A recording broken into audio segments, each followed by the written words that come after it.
And for that, the teachers have to unlearn their learning as well. We can't take it for granted. I mean, why is it that the Dark Ages is always taught as if it's a universal fact of life? It's European Dark Ages. 11th to 15th century was the renaissance of the Muslim civilization. And yet, the Dark Ages is presented as if it's somehow universal history. It isn't. It is never presented as European history. Now, all those Muslim children who are sitting in the audience or in the class, how do they feel empowered? They feel empowered like this, that maybe they have done something too. You know what I'm saying? Like it's all messed up in terms of pedagogy, in terms of epistemology, in terms of the sort of how we deliver policies in schools and how we make policies in schools. I think all of that. Sorry to give such a long response to it. You just touched a nerve. No, because my son, when he was in high school, used to call his high school a correctional facility.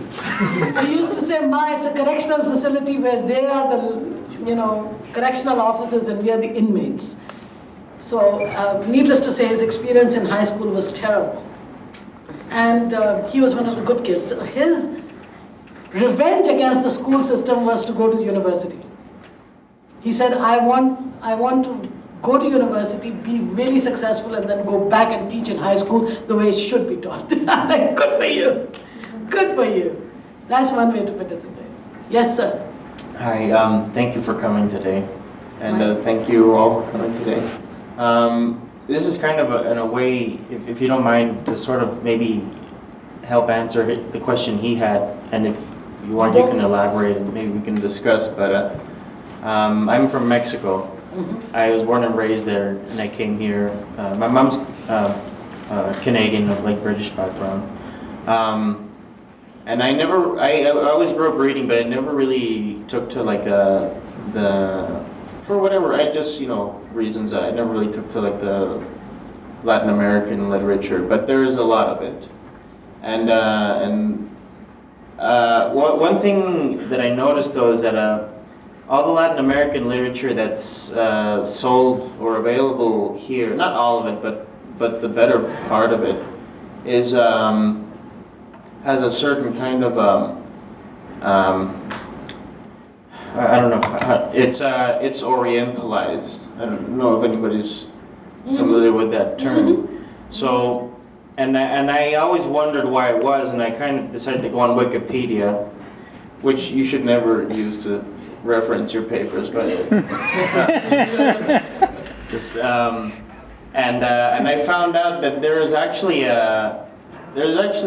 reasons, because if you're a Latin American author who wants to get published in North America, usually by like a mainstream company, you have to make sure you got some palm trees and the jungle and some sexual story, which is great, but but it's gotta have all these stereotypes of what Latin Americans, or what Latin American culture and history is supposed to be.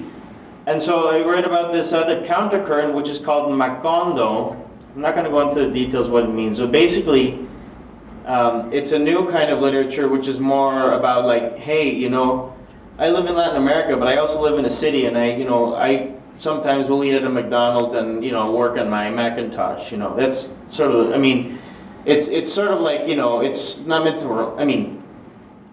I'm not endorsing these products, by the way, but it's meant to sort of, the countercurrent is meant to sort of bring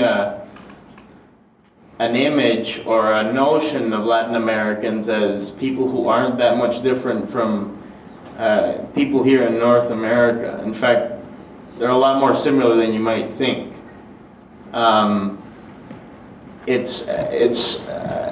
Most of the people I know that appreciate Latin American literature hardly ever think of Latin American fictitious characters as like heavy metal fans or I don't know, like people who, well, I don't know, think of somebody who might like Jay-Z or something. Like, rap and heavy metal are huge in Mexico. huge. I hate to tell you this, Muslims like to rap too. I think Yeah. Lupe Fiasco. Yeah, all the, like the gritty stuff, not just like the, okay, sorry, we gotta wrap up. Anyway, so my suggestion to you is maybe you could give them some alternative literature, which I hate to use the term like ethnic, but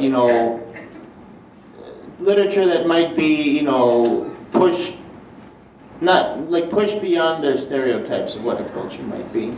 I don't know if you have comments on that. But I mean, you said pretty much what I was saying, and I agree with you.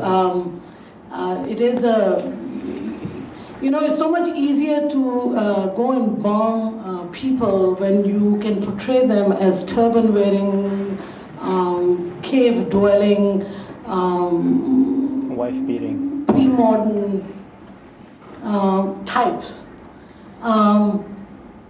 But it's much harder to deal with them when they wear a suit and use a BlackBerry to do something exciting, like, I can't salsa worth Yeah. anything, and I'm Mexican, okay? Yeah. So I mean, but you see, the thing is, that kind of demonization and that kind of Orientalist thinking it serves a purpose. It is not neutral. It serves a purpose. It serves a purpose to keep the other in its place, right? And that's one of the things that all of us have to deal with here, is that we can, when we come here as immigrants and etc., and we could be living here for 20 years. I've been here for 22 years. I never realized I was a Muslim until 9/11 happened. Now I'm nothing but a Muslim. The fact that I don't look like one means I don't get stereotyped quite as much in a violent kind of way, but otherwise, that's the only thing that makes me exciting nowadays, that I'm a Muslim. Nobody knows whether, people are scared to get me angry. Which is good, because they think, she might sort of blow up or something. But I mean, it's interesting how this discourse has emerged after 9/11. Like, I didn't realize.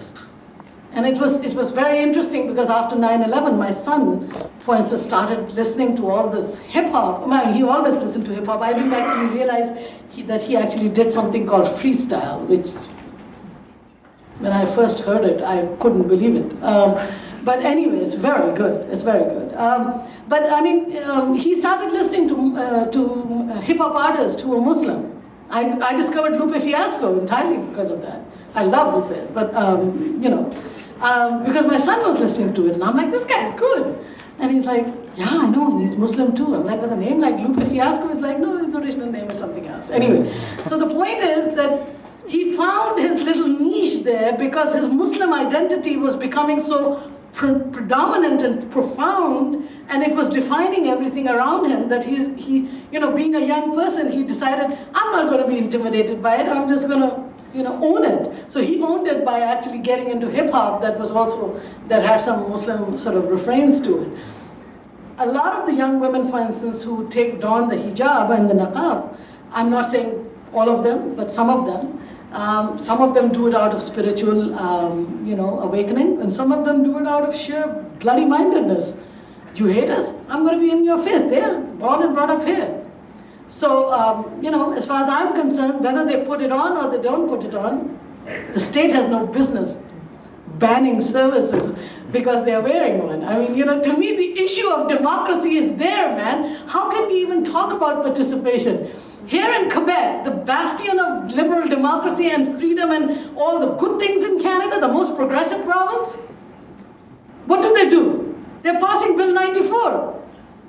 All of 10 women in Quebec, that means 0.000000000%, all 10 women in Quebec, whoever asked to access public services like education and healthcare by putting on a niqab,